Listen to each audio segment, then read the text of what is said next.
good morning, Luzon, Visayas, Mindanao. Sabado na naman ang umaga. Today is March 18, 2023. Good morning sa ating pinakamamahal na pastor, Pastor Apollo C. Kibuloy, at sa lahat din po ng ating mga kababayan na katutok sa ating palatuntunan ngayon pong kay umaga ng araw po ng Sabado. Live tayo sa ating mga telebisyon, sa ating pong programang Pinoy Legal Minds na ituturo po ang ating karapatan batay sa batas. At syempre nakasimulcast tayo sa ating mga stasyon via Sunshine Radio Station sa buong Pilipinas at on National TV via SMNA News Channel at sa ating pong mga social media stream sa Facebook at YouTube. At syempre, kasama natin ating partner na si Kuya Mark Tolentino. Kuya Mark, may buntag sir. Ay, may buntag MJ at sa lahat po ng mga followers natin sa SMNI, lalo na sa ating pinaka-paboritong pastor, si Pastor Apollo C. Kibuloy. Ito yung kaibigan po ninyo, si Kuya Mark Tolentino. Talagang tight na tight ang ating mga ano ngayon. Kuya Mark ha.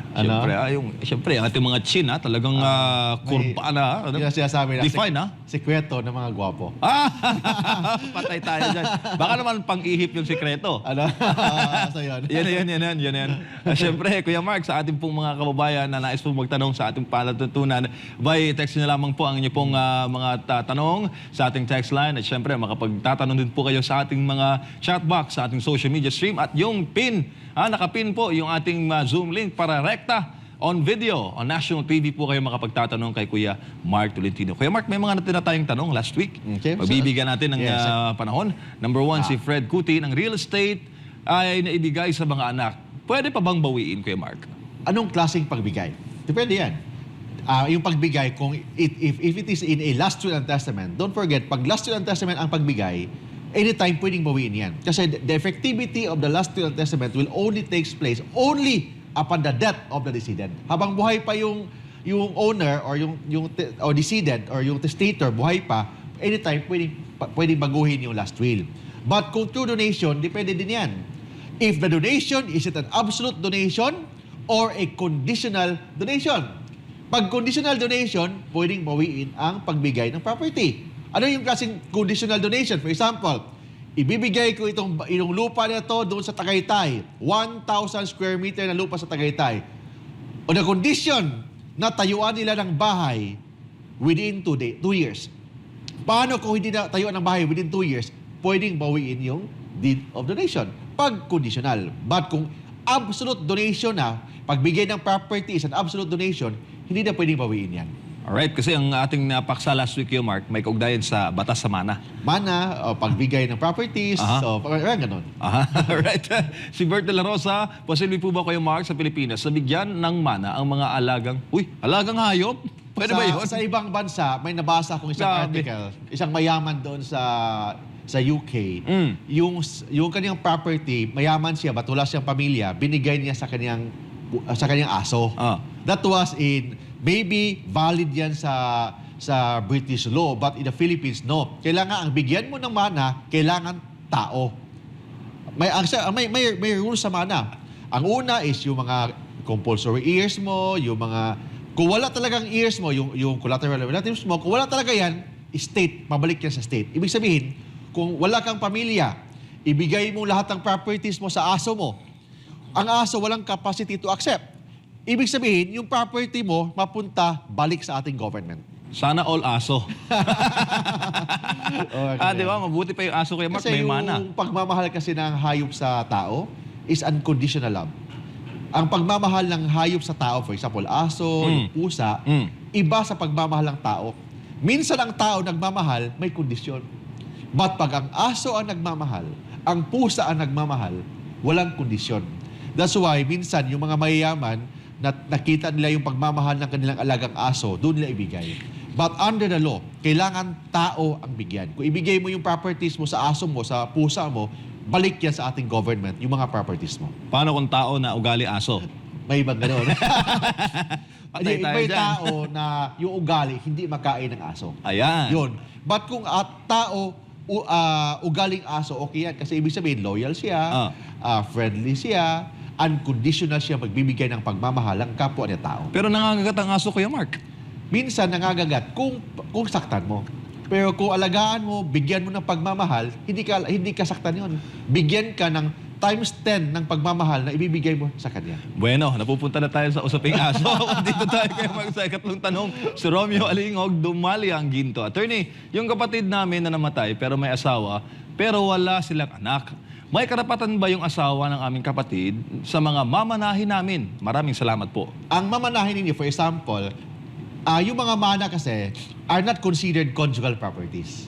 So, ibig sabihin, pag ang mana, for example, galing sa tatay, galing sa nanay, ang mana, papunta sa anak, yung asawa ng anak, walang karapatan over the properties. In the very first place, ang mana, as a general rule, are not considered conjugal property. Bakit general rule? Kasi may exception. Anong exception? For example, yung tatay mo nagbigay ng last will and testament. Sabi doon, itong bahay natin, ibibigay ko sa pinakapaborito kong anak. Kasama doon ang aking pinakapaboritong son-in-law. Pag ganon, conjugal property. But kung wala nakalagay, walang express statement galing sa last will, it means yung lahat po ng mana are not considered conjugal. Ibig sabihin, walang share ang legal na asawa. Walang share. Kung hindi, lahat mapunta sa anak lang or yung sa anak galing sa tatay. As a general rule, pag conjugal properties, yung mga properties na nakuha sa effort ng mag-asawa. At excluding sa conjugal properties, yung mga inherited properties. Alright, last sa ating mga nagdaang tanong, Kuya Mark, si Koyme Aviceda o Aceveda Bautista, may kaibigan ako na may 2 anak at namatay na siya. Subalit, sabi ng kanyang bunsong kapatid, kukunin niya ang isang porsyon ng ari-ariang na namatay kong kaibigan. Pwede po ba yon samantalang may naiwang 2 anak ang namatay kong kaibigan? Sabi ng batas sa Law on Intestate Succession. Ang intestate succession, ang share mapunta talaga sa mga compulsory heirs or the legal heirs. Yung mga legal heirs, yung mga anak, yung tinatawag na ascendants, descendants. Actually, ang share talaga, una mapunta sa descendants. Pag wala kang anak, mapunta sa ascendants. Pag wala, mapunta sa collateral relatives. So yun ang hierarchy of the inheritance right. So ibig sabihin, nabatay na yung kanyang kaibigan, ang share ng kanyang kaibigan mapunta sa anak. Hindi mapunta sa kapatid. Kasi ang kapatid are considered collateral relatives. Ang hierarchy kasi ng inheritance right, una, mapunta sa descendants, meaning mga anak. Kung walang anak, mapunta sa ascendants. Yung ascendants, yung tatay, nanay, lolo, lola, descendants. Pag wala, mapunta sa collateral relatives. Who are the collateral relatives? Mga kapatid, mga pamangkin. So yun ang hierarchy of inheritance right. In this case, dapat mapunta sa anak, hindi mapunta sa kapatid. Alright, maraming salamat Kuya Mark. At syempre, sa ating pong paksa ngayong araw, may kaugnayan pa rin sa somehow, parang kaugnayan to sa usapin sa mana dahil Mana, lupa. lupa, kasi when say lupa kasi MJ, this is one of the best evidence, best investments. Ang lupa, one of the best investment, but not necessarily mean an investment. I repeat lupa, yung mga properties, mga real estate, is one of the best investments, but not necessarily investment. Ano ibig sabihin nun? Bakit not necessarily investment? Kasi ang lupa, it can be an investment, it can also be a liability. Paano maging liability? May bahay ka, tinitirhan mo yung bahay mo. Ang bahay na yan, it's a liability. Bakit? Gumagastos ka nagbayad ka ng kuryente, bayad ka ng tubig, hindi naman nagbibigay ng kwarta sa yun Yun ang liability. But kung may mga apartment ka, pinaupahan mo, nagbibigay ng income sa'yo, yun ang asset. So it means, hindi lahat ng real property, asset. Sometimes, it can be an asset. Sometimes, it can be a liability. Alright, Kuya Mark, ang ating pag-uusapan ngayon ay batas tungkol sa titulo ng lupa o land title. Land title. Kasi land title ang pinag-usapan natin dito, MJ. Kasi sa mga bangko ngayon, ang mga bangko, mostly, ang tinatanggap nilang mga collateral sa mga utang, lupa.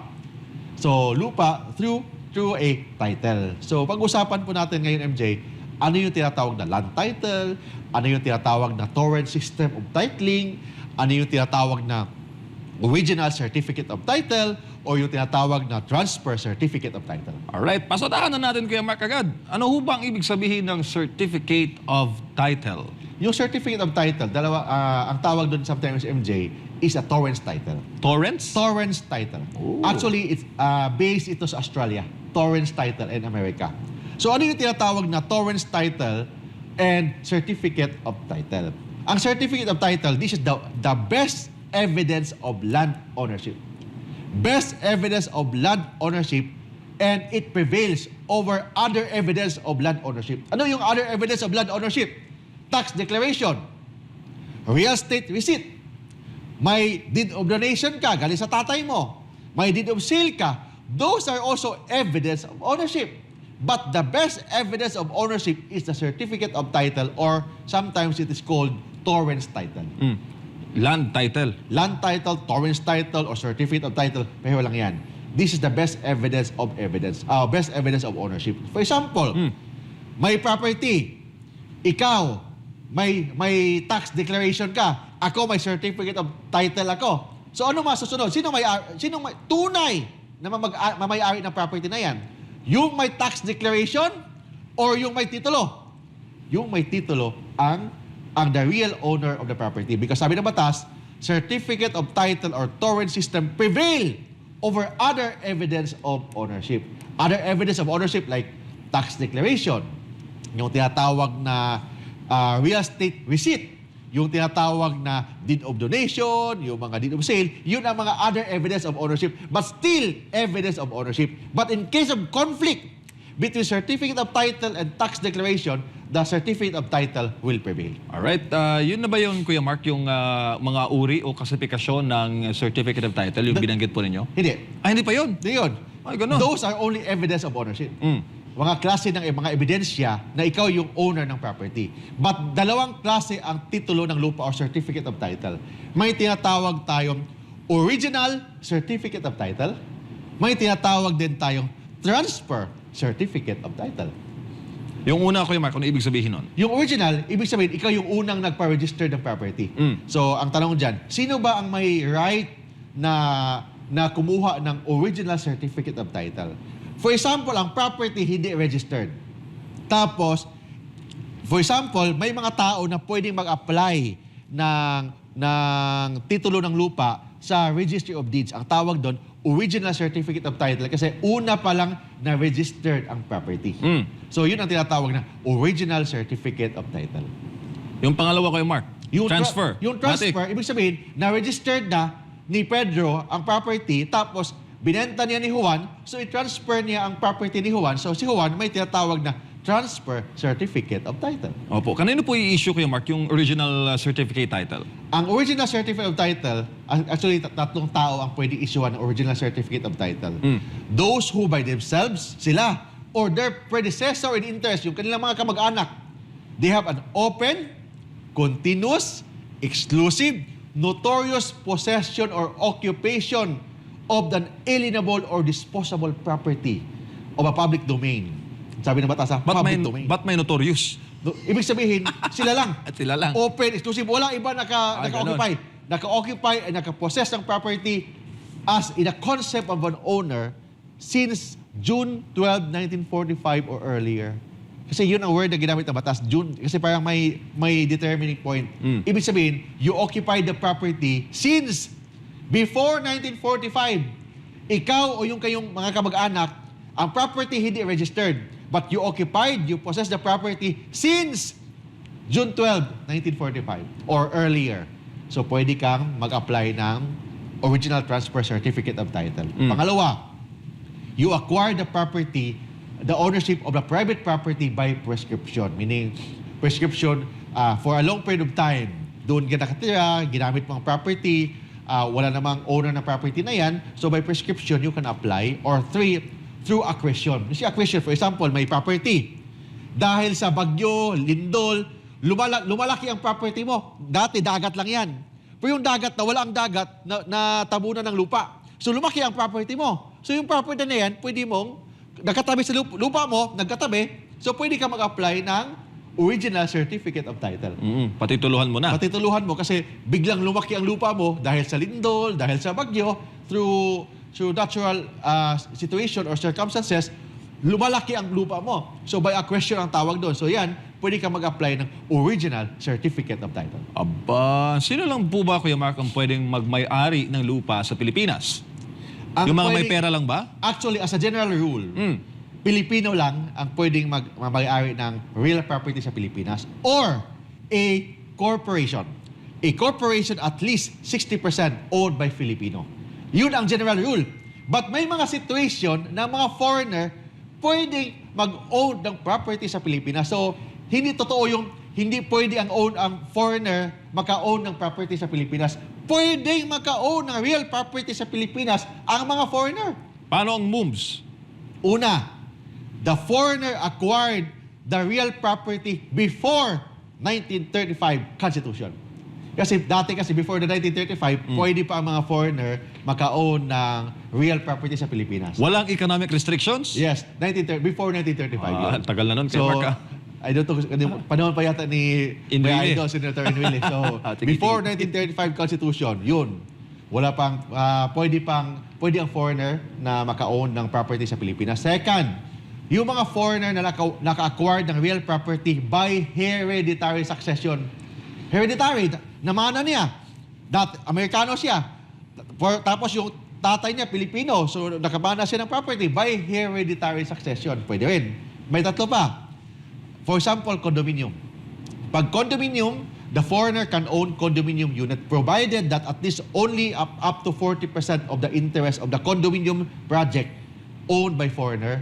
At pang-apat, yung mga former natural-born Filipino citizen. So they can still own properties in the Philippines but may mga limitation lang with respect to the former natural-born Filipino citizen. So, yun yung issue, Kuya Mark, na kaya ang mga congressman ngayon nais nilang luwagan ang konstitusyon.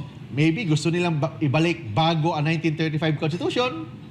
So, tingnan natin kung ano yung magandang debate nila doon po sa Congress. Pero ang batas ngayon, ang Saligang Batas 1987, purely Filipinos lang makapagmay-ari na lupa. Filipino or a corporation at least 60% owned by Filipino. So, ibig sabihin, foreigner can still own, under the current law, foreigners can still own real properties in the Philippines provided it can only be done through a corporation. Alright. Ibig sabihin, ang foreigner can only own up to 40% of the shares of the corporation and yung corporation na yan, pwedeng mag-own ng real property sa Pilipinas. Alright, bigyan natin, Kuya Mark, ng emphasis. Yeah. Halimbawa, dati akong natural-born Pilipino, pero nagpa-naturalize na ako as an American citizen, Kuya Mark. Pwede pa rin po ba akong magmay-ari ng lupa dito sa Pilipinas? Yes. Ganon? Kahit na dati kang Filipino, tapos nagpa-naturalize ka sa Amerika, nagpa-naturalize ka sa China, nagpa-naturalize ka sa Japan, naging Hapon ka na, naging Taiwanese ka na, naging Arabo ka na. Ang tanong dyan, can you still acquire or own real properties in the Philippines kahit na hindi ka na Pilipino, but dati kang natural-born Filipino citizen? Yes, pwede. But may limitation. For residential purposes, pag residential purposes, pag within urban areas, urban in the city, Metro Manila, Cebu, mga Davao, mga urban areas, up to 1,000 square meters. Pag mga probinsya, mga rural areas, up to 10,000 square meters. For purposes of residential. But kung for purposes of business, ang urban areas up to 5,000 square meters, pag rural area up to 3 hectares. Yun lang ang limitation, sabi ng batas. Pag lumampas dyan, anong penalty? Bawal, hindi na pwede. So, it can't be registered anymore.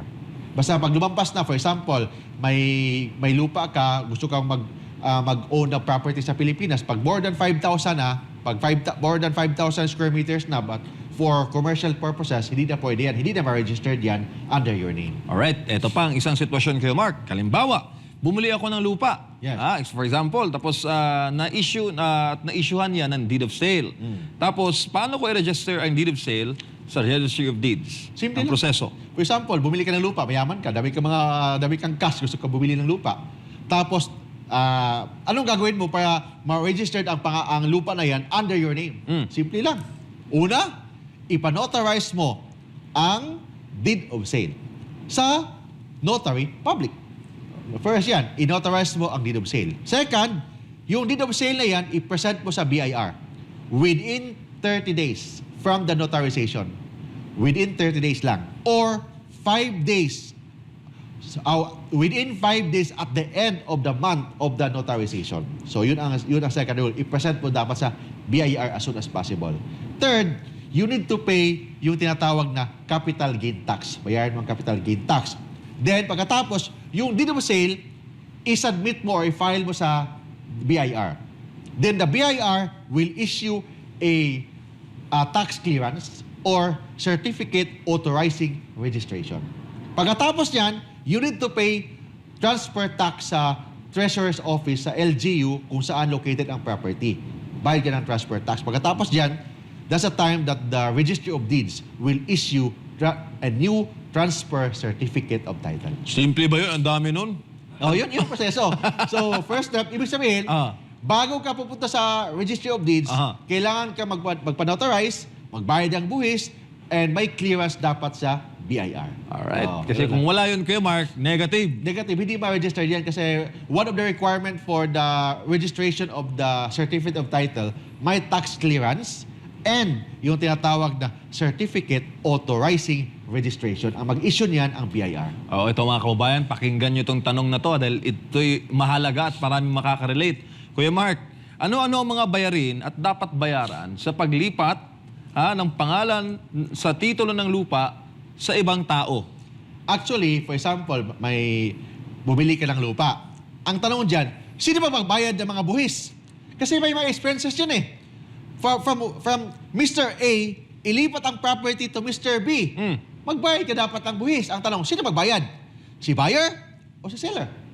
Sabi ng batas, pwedeng mag-agree si buyer o si seller kung sino magbayad. Pwedeng lahat ng bayarin ang magbayad si seller.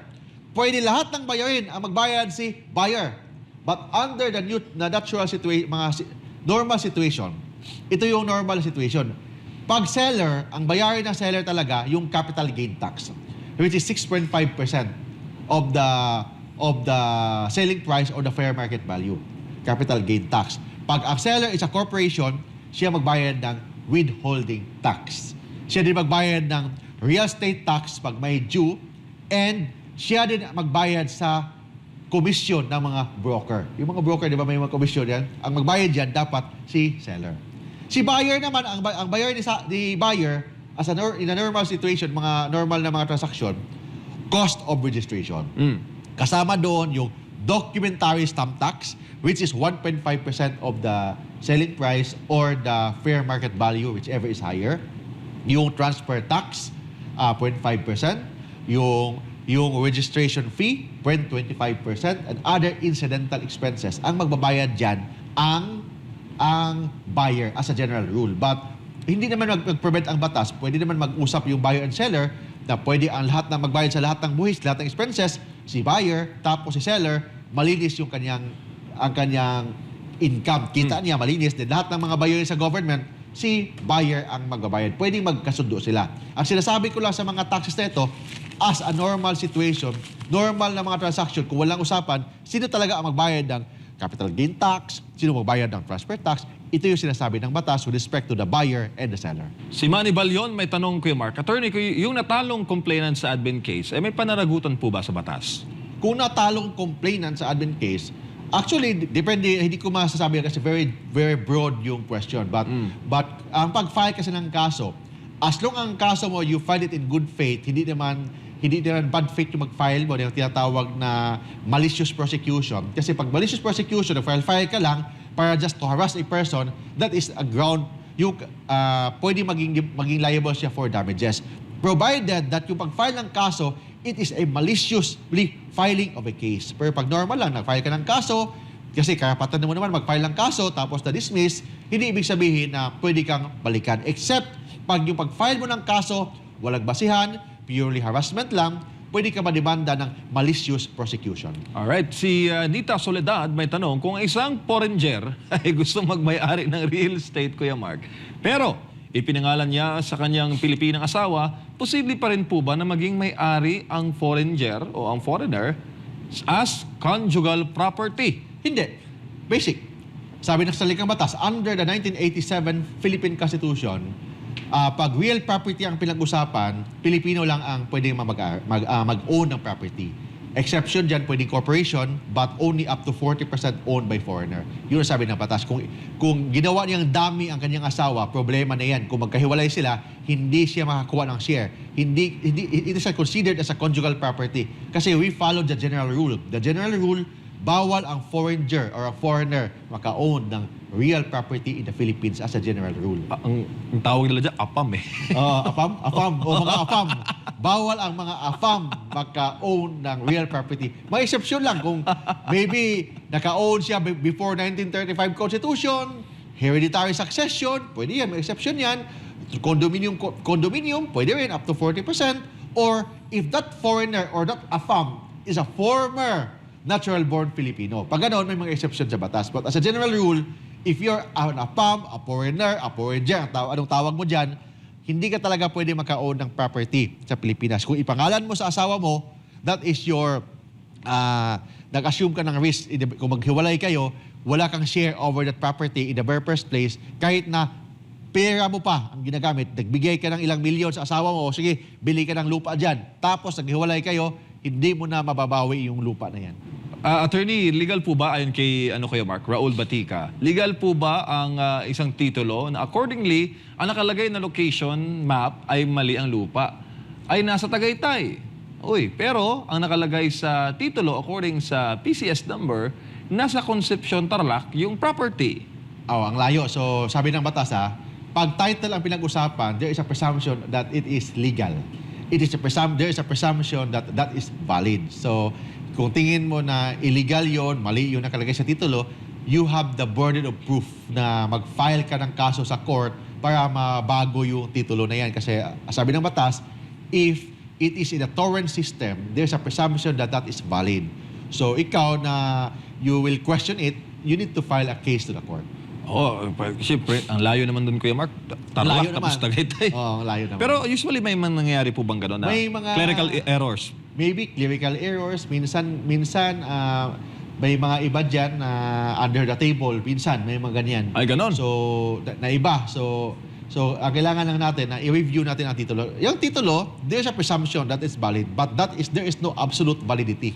So pwede mo i-question yung mga titulo na yan kasi may iba dyan na may mga fake titles, may iba dyan na wala na yung mga titulo, ni-issue ng bagong titulo, natabunan ng ibang titulo. So you can question it. And that is your right to question it because title, yes, valid ang title. There's a presumption of its validity, but it is not absolutely valid. You can still question it. Basta may ebidensya ka. Kung wala ka ebidensya, the presumption will prevail. Alright.